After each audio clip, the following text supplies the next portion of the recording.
A support player, and it's a good time to be a Dota enjoyer as well. We're going to get underway here for our final series of the night.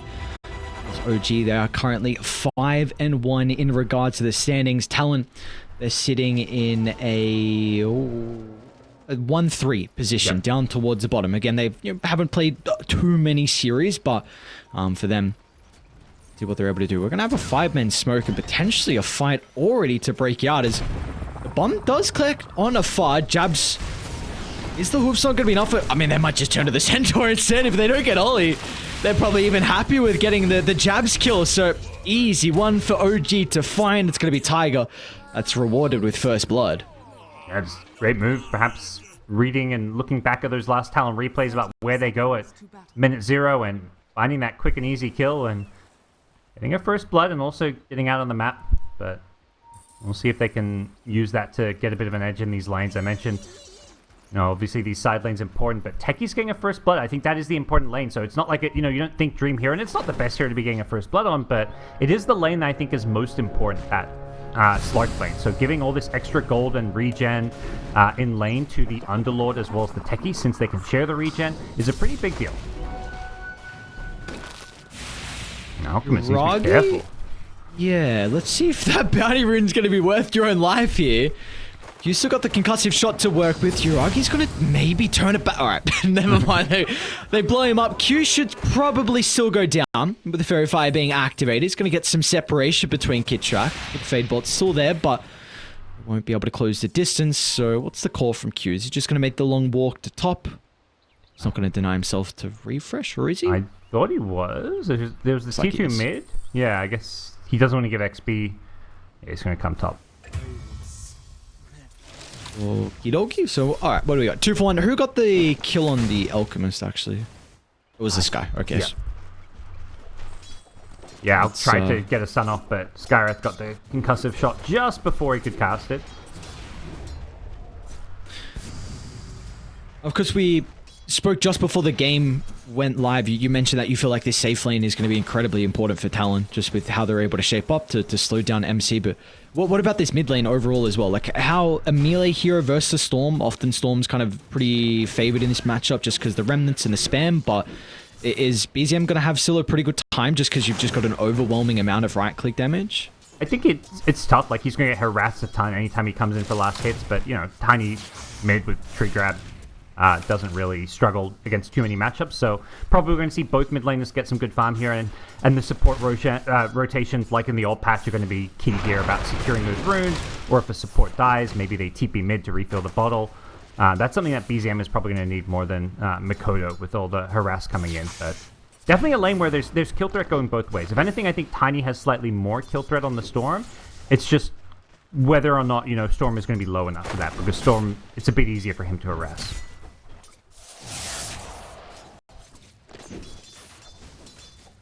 And then, lastly, our bottom lane here, of course, Jabs was the one to give over first blood for the Centaur. It's a hero we don't see too often, but see, probably going to have a pretty good time versus the Alchemist, right, in this bottom lane. Is there much Jabs has to be concerned about, or is he too one person with very low armor, so maybe the acid spray could be an issue? Yeah, it definitely is an issue. He's going for the double ring of protection. Savage. Whoa, hang on. Yeah. He's going to go down to the blood grenade, it looks like, in Tiger. One more right click, so already this top lane's off to a great start with MC and Tiger together. Yeah, this is the lane where it really felt like Slark is going to maybe struggle and get bullied a bit, and if they can stop him from getting free farm up here, that could be huge for their game. Bottom lane, they've got a stun and a silence on the out. Don't think there's enough damage here, but yeah, to go kind of back to what you were saying, I don't think the center has too many issues here. He gets a really early ring of health with the +4 armor. There's just the acid spray plus stun just doesn't do enough. Skyreth is just such a beast in lane in terms of damage output. We just saw from the spells that Talon just casted out at quick succession and did almost 600 health of the Alchemist, so another round of that and might have Uragi going down. So his position's going to have to be pretty on point, because we'll see once again, Talon, this time they've got the double edge, but Sky will not be able to connect. Meanwhile, mid lane, BZM's looking for a solo kill. Makoto's going to be able to turn it back around. Has he got the damage though? Fairy Fire's going to be activated, so BZM. He's got the avalanche up shortly, yeah. Ooh. Makoto knows the cooldown, so he's playing around it a bit. As a Fairy Fire as well. Looks like he's going to back off and grab his bounty rune. He probably wants to get the double bottle refill, get the bounty rune, and then get the water rune on the way back to get basically the full health and mana.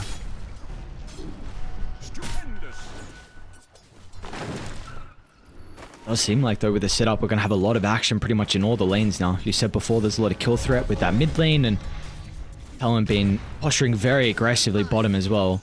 Yep. They have a very awkward position of the creep, so there's like a double wave that Jabs is holding currently. Yeah, it doesn't want to lose it to the neutral camp, the small camp that was stacked there, so I think this is favoring OG, though, getting the kind of creep wave split away so that Alchemist is getting to kind of last hit under the tower, somewhat uncontested. He doesn't really want to be laning into the Skywrath Centaur combo as much as possible, so doing any kind of creep wave manipulation can work really well for him.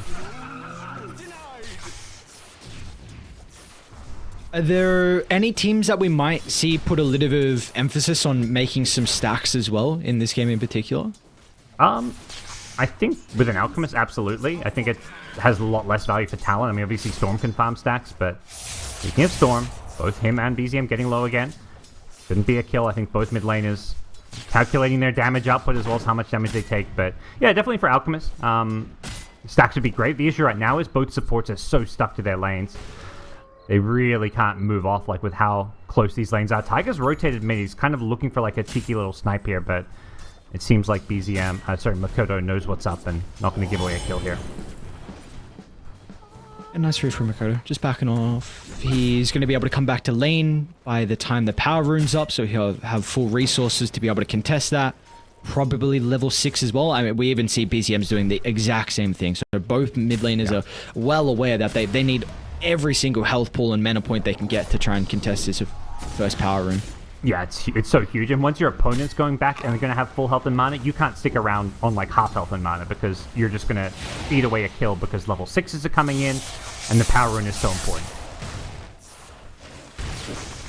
I love how as soon as they come back in, they both just go right back to like throwing all their health and mana at one another. So they're already both back down to low. 6-mate runes coming up and OG secured the top one. Oh, Makoto. Oh, he's unable to dodge the blast off. Might still be able to turn it back around, though. He's got the rotation from Qf down to the bottom side, but he's going to be lacking mana now to turn the kill onto BZM. He's got some one charges and the raindrop, but it's not enough as Tiger secures the kill. Now BZM, he gets a bunch of mana back as well. And with Kid Track nearby, OG's rotations from both their supports are going to net them 2 gigantic kills. Yeah, just a little bit too much survivability on the Tiny there, and double sticky bomb landing on the Storm. He had the full lightning, but he kind of pulled back and went for the kill, so he just tanked the first one and then stuck around too long to tank the second one, so I think a bit too over-aggressive there from Makoto. He had the raindrop, which is, I think, why he went for that, because he thought he just has this extra survivability, but he's already lost 4 raindrop charges. Like, there's just things that are just getting chewed through. Already looking for another setup mid. Makoto's still got this ward that's going to scout out Tiger, so be a little bit more difficult to go for this attempt this time, but see, this is, I mean, it's huge that BZM's getting involved in some of the kills early on and he doesn't have to rotate. That Blink Dagger is really what they're looking for in OG to be that playmaker. Whew. MC hitting for like 125, 130 damage there, with a Vanguard just zoning out the Slark by himself. Level 4 Slark. Level 4.5 really against a level 5.5 Underlord. A full level difference between the two. 14 denies on Underlord. He's having a great time up here. And this is kind of how I thought this lane might go. They're going in looking for a kill now, but he gets the Dark Pact off to get away. But some great harass coming in, even if you don't get a kill here. And they think they will with Kid Track rotation, yeah. Yeah, looks like they're going to be able to. 23 Savage, he's got the Healing Lotus. Going to try and duck it to the tree line, but still, without the level 6, there's just going to be no escape. And I really wonder, Parker, people need to reconsider this Slark matchup in the Underlord. We've seen it a couple times now with them trying to play it as a counter pick, but those lanes we're just not seeing pay off. So maybe it's more of like a game thing, but if you can't have a successful lane, this hero can have some difficulties. Yeah, I think if you want to make it work, I think we've seen a few teams like start with a tri-lane just to secure Slark's lane. I think that was something we saw yesterday. I think that's the approach you have to take. You can't just go straight up 2v2. At least have both supports there for the first wave or two to help the Slark out. And then once you've got that early, like, you know, you get the first 2 waves of creeps and experience, then you can leave and go for your dual lanes, because Slark without help just suffers. They're going to try and protect Yuragi off the back of the Rift. They're going to be a little bit too late, though, but they'll still get some return kills nonetheless. So Jabs will go down on the Centaur. The rest of... Will he? Yeah, he's somehow still alive. Okay, yep. Okay. I didn't see BZM's position, so he's going to be able to block off the stairwell up to the high ground. You do still lose Yuragi, though, so at least something's going to go the way of Talon, slowing down the Alchemist's farm. Kodo wants a kill, though. He's got a double damage here. Finds Kitrak. Still injection of golden experience for Mr. Makoto. Is he stuck? No, Tiger's blast off is still on cooldown, so Makoto's going to be able to rift out. Doesn't want to stick around that bottom lane. At least not for now. A bit low in mana to continue to kind of impact things up there. And this top lane has been a lane that Slark's being forced to abandon now, so he's going to kind of rotate early into the jungle / mid lane. Does not want to play near any of these heroes right now. BZM is going to be able to find another one. Q down bottom, so I mean, this Blink Dagger is going to have such an exceptional timing for BZM.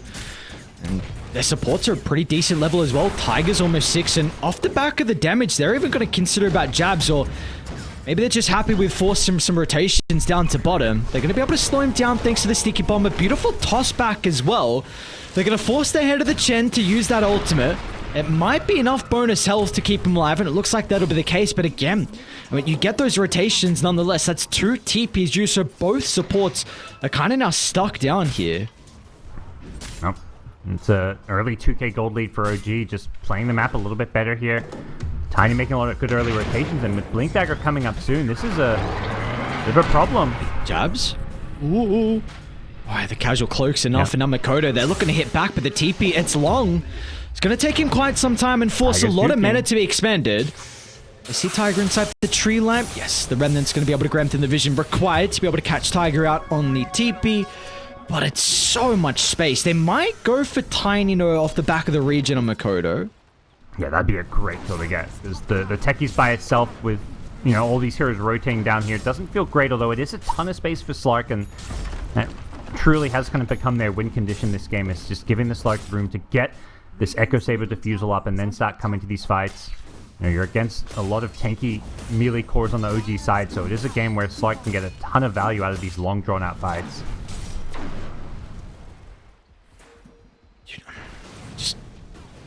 What do we feel like Talon are going to be able to do over the next couple of minutes to slow down the OG cores? Because they are really starting to get out of control. Yeah, I mean, there's the obvious, like, Centaur Blink and then just smoke around the map, set up kills with Blink and Storm follow-up. The question is, can they wait for that? Because, you know, Jab's 800-ish gold away from it. He's going to go get some alone time in the top lane, but it's, you know, can they give all this, like, breathing room to OG, who are already ahead, when they've got Alchemist to try and farm this? They're even going to try and Fiends Gate down to bottom. Makoto's going to be able to reposition, so at least the Storm Spirit is not going to be the one that's caught out from that attempt. Nonetheless, though, OG slowed down Ollie's game, and that's still pretty important, stopping maybe the Chen from being able to hit some of these early utility items. Still got to look for a long zip in from Makoto, so gets a glimpse of the techies and sees a freebie. Even gets a bounty rune as well to help refill some of the mana. So at least again, Makoto's having a pretty good time. 4-1 in Storm. Yeah, he's doing everything he needs to, just roaming around, finding these kills, making space for his team. Fortunately, needs, you know, most of these kills have been on these supports. But 2 deaths on the Alchemist is definitely not too shabby, although Yuragi, despite that, is just about to finish his Radiance. So, going back to the classic Radiance Alch. None of this armlet Blink Dagger stuff that Tundra's doing. Yuragi going for the full greed, the full carry mode. They're even going to smoke as well, because BZM, I mean, what a timing on the Blink Dagger. Yeah. They're ready to go on. What a target this would be with Makoto as well. He's in a pretty good position to pop the smoke. They haven't got a glimpse of it just yet. Makoto's reactions, though, and now they're going to instantly funnel into the neighborhood. Stampede helps them close the distance. Even 23 Savage wants to get involved as well. They'll try and target down Tiger at the moment. It'll be an easy kill onto the techies. MC is a different beast, though. Cloak and the Vanguard here for the Underlord. And what, BZM? He actually found the angle for the toss back. So Q stepped a little bit too far forward. Maybe he's baiting, though, off the back of the hand of God. Q's okay in the turnaround. It's there from Talon. Now they're going to be able to catch up to BZM as well. And look like a decent toss from BZM, but he just baited the rest of his team. Jabs Well, they're going to be able to follow it with ease. You should have the double edge to blow up the Tiny. The streak given over to 23 Savage, and what a fight for Talon. I mean, I was just asking the question, like, what can they do to slow down the calls on OG? And, well, getting a 4-man fight like that, that is definitely one way to do it for Talon. Yeah, and a fight that Slark got to get involved in, so he starts building up some of that perma-agi. It kind of happened in the perfect place where he was already nearby farming.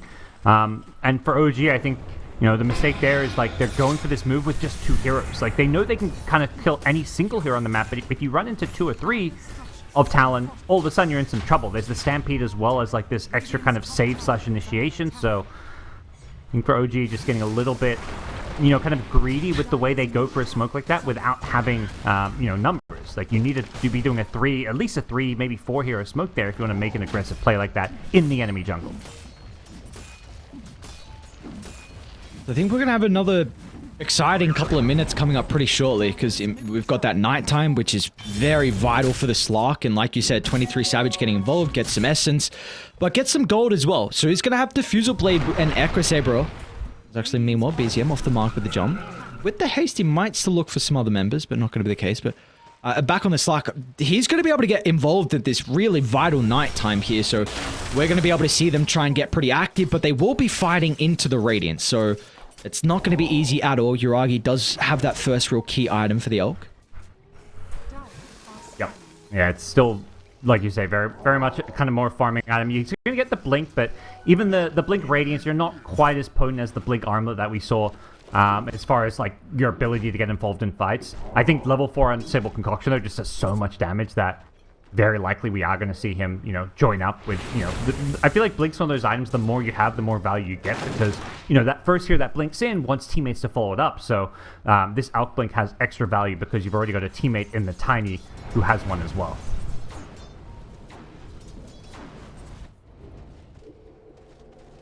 What are you trying to do here from Talon?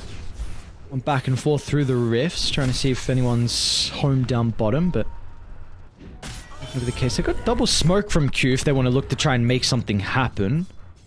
Maybe trying to force this bottom lane in as well. You got some Chen creeps, you got a catapult wave as well, so maybe someone's going to have to come down, and that'll be Yuragi. Spooky. Sorry. Yeah. All right. For now, OG just kind of setting up camp in the Dire jungle. This is where they want to try and, you know, don't give Slark this free farm here in the jungle. It's going to be like limit where Slark can go as far as getting his farm. You know, there's so much catch on him that he can't really farm safely. A bit safer at nighttime when he's got that vision advantage, but he knows he kind of wants to play around his team now, given the fact that there's these Blink Daggers on OG's side. I don't know if MC's the person you want to target down. 1700 health, along with all the auras. Yeah, I don't think so. He's baiting. I kind of know it. With Chen creeps here, you got to assume that most of Talon is sitting here on this high ground if you're OG, and they don't necessarily want to force a team fight here. They're just content with defending the tier 1 mid. Don't want to be giving up these easy objectives to Talon, and definitely don't want to be taking a team fight around enemy vision unless you can kind of catch them by surprise. And to do so, you got to go for this smoke. So they're going for that maneuver here, looking to see what they can find. Oh, he's in a good spot though with the ward. ECM's going to be able to find the angle to get the jump to blast off as well, but they don't have the damage. Ollie stands strong up the back of the heel, and now they're going to turn it back around as OG, they've committed into the middle. What's Yuragi able to do with the Alchemist? He'll deal with the backline support, but BZM has nothing left in the tank. They're trying to turn onto 23 Savage. The Slark is falling low. He's able to narrowly evade. Dodges out to the left side, but still got to be scared about Yuragi. Can he find the angle? Sun's going to be there. We'll be able to purge it off, but there comes the Fiend's Gate. They want to continue hunting the Slark down, and 23 Savage will not be able to escape. It was a long chase down, but in the end, OG, they make it a somewhat decent fight. Yeah, and that's the thing. It was such a good fight for Talon until they just kind of dove a bit too far in the Slark. If Slark gets out of there okay, you're more than happy with that. We see the kind of how strong the Chen is at this stage of the game with all the saves and from the heals on their team, that like they go on a Chen, a support, that should just be an easy, free, insta-kill, but once you get that Hand of God mech off, it's all of a sudden not so straightforward and simple, and you've committed all your spells, so you've suddenly got multiple heroes who are in the middle of Talon's lineup, having blinked in, with no spells. Even though Tiny's are like Avatos and low cooldown, you've already used them, and suddenly Talon's on top of you. Storm zips in, they stampede to get back in and counterplay you so quickly that, you know, it should be a fight that Talon walk away with a big win, but unfortunately for them, they do end up losing their slot. Off the back of the smoke though, Talon looks like they... I mean, you'd love a juicier target than Tiger, and he dropped the mine, so Tiger's probably not even going to get caught out as well off the back of this, so... A little bit of space created. Maybe they're just trying to connect to the mid lane as well, where, of course, it is still nighttime for a minute. They love to be able to open up the map. This is where Slark can really shine, this kind of second nighttime where you've got your couple of items here. T1 mid tower would be a very valuable pickup for them as far as opening up the map goes, but doesn't look like they're going to be able to commit to it. Kind of surprised they're just not sending the Chen creeps, honestly. Yeah, it feels like they could at least just poke it down from the side, send the creeps, maybe even the Slark there. You can kind of see people coming with the night vision. But they're playing things safe. Does feel like they're going to have to go into like a more passive style once daytime hits. The Slark just doesn't quite do as much during the daytime. And yeah, if anything, I think that's going to be like, yeah, okay, time to just farm it up a bit. Lane OG, they've got a really good ward placed. A lot of information, and 23 Savage. Got some sentries, it might be too late, but they jump in. They're going to put all their attention over the Storm for the initiation. They weren't even able to damage Mikoto, so the Storm can look to turn it back around. The initial target's going to be Tiger. That'll enable Yoragi to move inside the middle of the fight as another round of the spells will secure the kill onto Jabs, and Yoragi has got the blink back up to work with as well. A quick jump onto the backline. BZM, he's going to turn his attention to the secondary support as well. They recognize they've got plenty of damage for Q. Why not go for Oli as well as a toss on further, just giving Yoragi that helping hand he needs to close the distance. OG, you know, I mentioned like as soon as this daytime hits, they're going to be ready for a fight. That fight broke out with a little bit of night left, but it wasn't really a whole lot Slark could do.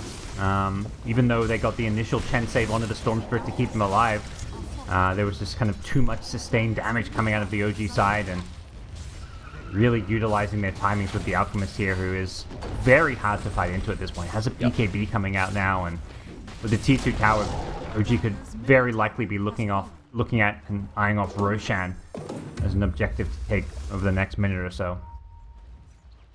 I mean, Yoragi, he's pretty much out of control at this stage, and what do you feel like the game plan needs to be from Talon then? Are you trying to... Do you need to deal with all the... Makoto didn't get a long enough zip away with the mana. He's going to try and escape through the rift, but he might still be able to channel it. Let's see. Oh, man, there he gets another stun on the pit. That's just so awkward. Not enough mana to get the long zip away, and well, that's a bit of a streak as well that Tiger's able to find, so very, very nicely done. A freebie for OG. Mind Control's even like mocking him a bit, like going for the Twin Gate TP while he was getting the kill, so... and a perfect place to find a kill because you're right by the Roshan pit. To go back to your question, what do they need to do? I think they need to be forcing fights soon, like around the Slark Aghanims ideally. Problem's going to be now with an Aegis in hand. I don't think you can win team fights against an Alk who's going to have 2 lives presumably, so... playing pick-off Dota, like heroes like Storm and Slark are great for finding these pick-offs. Find a way to split OG up, which is usually by shoving out waves, split pushing a bit, and then when they go back to like defend those waves and split up, basically you've got to pounce on these kills. You've got great heroes to find these kills, Skywrath Mage, Mystic Flare, Central Blink Stun, but you just can't take the full-on 5v5s.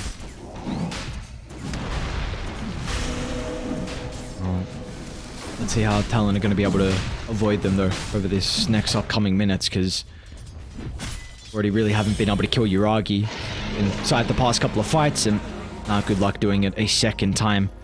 And BZM's already hunting. I mean, they can easily Fiend's Gate to connect. His initiation's going to be a bit off the mark though, slowed down from something, so wasn't able to close the distance. Nonetheless, so you got multiple towers down bottom. They'll be a little bit too late for the Wisdom Room, but they might gear themselves up for the Tormentor though to take that away. Would be a nice potential steal, but yep. They're gonna get their hands on this one and get themselves a free shot out of this. So very big pickup for them, and you can see what the OG game plan is now. Like now they've got this Aegis, it's very much just like let's put the pressure on. Like we're gonna play on their side of the map, we're gonna run at them. Even someone like an Elk can just run at people by himself when you've got that Dark Rift follow up. So utilizing this Underlord like the same way you do an IO has been like a very common theme for all these Underlord games. Something I feel like wasn't. Yeah. This is pretty big. You just TP'd MC top, so you don't have all your auras, and Talon, they're actually smoking into them. So you're going to be minus the Underlord, and this is maybe a big opportunity for Talon as Savage. He's going to be able to double pounce over the top. Tiger gets some separation, but that's where Makoto is able to come into play. And with easy cleanup onto both the supports, and BZM, move, don't move, BZM. Jabs, do they see the real one? They hit him. Ah, finally they do. They get a glimpse of where he is. Tiny, there's no escape. He tried to find a little hidey spot inside the tree line, but that's not to be. And just what a beautiful timing from Talon. I think they even smoked before they saw MC TP top, but just OG, they stuck around for a little bit too long without their main aura carriers. Yeah, and that's kind of got to be the game plan. Like you pressure the waves, you force someone like Underlord to go back and defend, and he's thinking, oh, you know, I'm an Underlord, I'll have Dark Rift, but it was still on cooldown from the previous usage for a little bit longer, so as soon as he TP top, like you say, it's the ideal opportunity. Hey, they're split up. Now we kill them. We can't fight 5v5 into Aegis, but what we can do is try and force them. I mean, they weren't forced to split up. They obviously just choose to because they think they have a way to defend the lane, Dark Rift back in, but it was just a little bit too much greed on the OG side, and a perfect job by Talon to kind of punish that, reading the movement just so well. Which is huge for them, because, again, we were very concerned about how they were going to be able to stall out the map with this Aegis on OG, but now you've had a little bit of time to be able to get your lanes in a decent position where when OG respawn, they're going to have to try and clear these up and then get some objectives, but they still actually haven't pushed in top nor mid, so regardless, OG looks like they will be able to get a tier 2 tower. But you are getting close to some of these extra timings for Talon. Savage is under a ward. He's right there. OG is still very strong now with this Aegis in hand. Now, doing this without the techies we're seeing in the bottom lane, though, so only 3 heroes kind of pushing out this top lane is a little bit risky, but they have a pretty good read of where Talon's playing on the map, and Talon has really prioritized this bottom part of the map with their vision. That's why they had such a good previous team fight, so OG get themselves that top tier 2 tower. And alright, Tiger's going Scepter. So I think we actually saw this in one of the games yesterday, but I had no idea how good it truly was. So we shall see how much he's going to be able to get out of the minefield in some of the fights. Definitely interesting item build though. Yeah, feels like, you know, it's going to bring even more damage to the table. I think having more like AoE magic damage and just stuff that can make the Slark's life tricky can have a lot of value here. Augie? Is he going to be able to find? Going to sweep across the map. They're really wanting to force the issue and get some value out of the Aegis. Just currently a tier 2 tower. Talon are doing a exceptional job just to kite them across the map. You're getting very close to this BKB on Makoto. Slark is... Did he buy the shard? I think he did, right? Yes, he did. So he's got the shard as well. So as soon as his Aegis expires, I'm probably expecting Talon to look to force the issue once again and try and make a play off the back of a smoke. Yeah, they're doing a good job of just kind of playing keep away, trying to force a similar scenario to before where it's like, okay, they're split up, let's take a fight now. If not, wait for the Aegis to expire. Slark is entering that stage of the game where he's very hard to deal with. The Mage Slayer to make him even more tanky, and it does seem like, you know, Talon's behind, but you see the kill score, like they've been holding their own. It's just this 8k gold deficit, partially the Alchemist factor, as well as the fact that OG just have 3 cores who are all getting really good farm here. Well, 23 Savage. He's going to be able to see that his Shadow Dance got removed. EZM's still able to hunt him down, but it looks like it's a little bit too far away from the team. He's actually going to try and TP out. Are there any stun follow-ups? There are not. They even used the Stampede, though, so... Bottom lane now, Makoto. First stun's going to connect. Tiger's, he got the follow-up. He does! Alright, Yuragi and Tiger in conjunction together are able to get a big kill onto Makoto. Those are the kind of kills you really can't afford to be giving up in this position.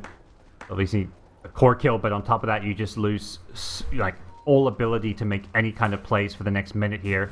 And this is with Aegis having expired, where they maybe want to consider going on the aggressive. So, you're going to see OG really push out all 3 lanes, get on the offensive, get down those deep wards, and just force Talon kind of back into their base, all off of just 1 storm kill. Inside these next couple of fights here for BZM, who is he looking to try and prioritize with his combo? Because that Shadow Blade is going to further his potential to be able to catch someone out. He's actually, hold that thought, because bottom lane... What the... That's so unlucky. He hoofs up as soon as he blinked in. What is the timing on that? Calculating. He's like, I saw that game coming. Actually want to fight. BZM, a little bit isolated from the team. They're going to be able to blow him up before the reactions. Gets the pipe to protect some of the damage, but it's not going to be enough. Down goes BZM. And now Talon, they're going to try and turn to Yuragi as well. 23 Savage, starting to build up some of the stacks, but for Talon, they want to in and out side of fight. Trying to build up as much as they possibly can, but they've got to respect them still inside the middle as Yuragi is going to finally lock onto jabs. The Chemical Rage is going to expire shortly. The Talon want to go back in though afterwards. They're going to be able to catch up to Makoto, and he's out of mana and soon to be out of health as well. So in the end, OG, even though that rough start with losing BZM, it's not going to matter in the end. Yeah, I mean, it was the right approach for Talon. Like, okay, we found this tiny isolate him. Let's just throw everything we have to bring him down. So that meant using Storm's entire mana pool, and once your Storm's kind of out of juice and your Skywrath is out of spell, suddenly there's just no damage for the continued fight with Alchemist. He's reached that point where he will 1v5 these fights if nothing can kill him. He'll just absolutely eat you alive. Link and Shadow Blade give him a ton of mobility to just jump whoever he wants, and unfortunately with Talon, like, even the Slark just couldn't quite build up enough essence shift to take that fight. Roto's up in 10. Let's see if they're going to be able to get the start. Jab's going to go towards the backline. Great telekinesis from Kidtrack. The Hoofstomp's still going to be there nonetheless. They're holding them down for the moment. They'll still be able to get the kill into Ollie. 23 Savage towards the backline, but he's going to be cautious. The damage is ramping up, and Savage just is able to blink away at the last second, and Makoto, he's looking for the cleanup onto Kidtrack. It'll come at the cost of his own BKB though, so is it worth it in the end? I mean, OG, they can keep going on for the buildings. They'll get at least one lane. They may even just go for mid now. They know. They're in a strong position here, but we'll back off here with the respawn on the Chen coming in soon. And perhaps some of these cooldowns like the Chemical Rage. Although, no, it's back up, so they can look to maybe turn back around should anyone chase too far here. Savage? Got a glimpse of him starting to ping him out. As the gem now on the Slark, so really prioritizing that vision game with the Tiny having his silver edge. Wanting to make sure that they don't ever get caught by surprise.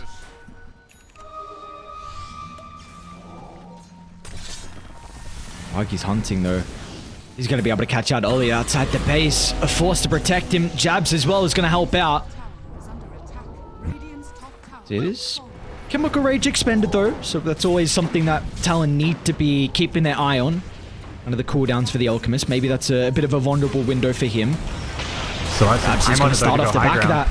Again though, the Hellbird makes it really difficult for Savage to be able to feast inside some of the middle of the fights. Might be time to back off soon. That Chemical Rage is going to be wearing off shortly.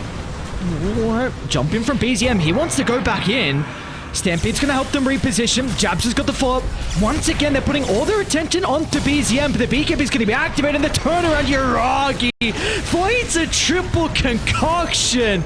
Easy like that. The tips are well-deserved as well. BZM, he's tanking all the spells, allowing Yuragi to find that beautiful opening. And they're going for the killing blow. Just... we may be in an Alchemist patch right now. I'm sure people don't want to hear that, but Alchemist just looks absolutely monstrous in all these games we've been casting here on the B stream. Played in, you know, the carry role, played in the mid lane. Just this early Blink Dagger with Acid plus Stun. The fact you don't have to level up Greevil's Greed gives Alchemist, like, he hits, because Alchemist is known for hitting these super early timings. Like, you get Radiance faster than anyone. You can get a Blink Dagger at like 15 minutes with Radiance, or 15, 6-minute Armlet Blink Dagger. And usually the issue is you don't have points in Acid and Stun then because you have to max your Greevil's Greed, but this Alch is killing everyone. It's a pretty decent stun from Jabs, but they're going to be able to reposition accordingly from OG. They'll turn it back around, a couple of swipes, take away the Centaur's life, and our MC, he's just He's been in the throne. Why not? What has he really got to fear here for the Underlord? He can stand strong because he knows he has the follow-up standing right next to him. They're just waiting for the opportunity, and they'll see it now with Savage jumping a little bit too far forward, and the Gs will get dropped. So OG once again continuing off with a strong start here. They're going to be able to take game one very convincingly.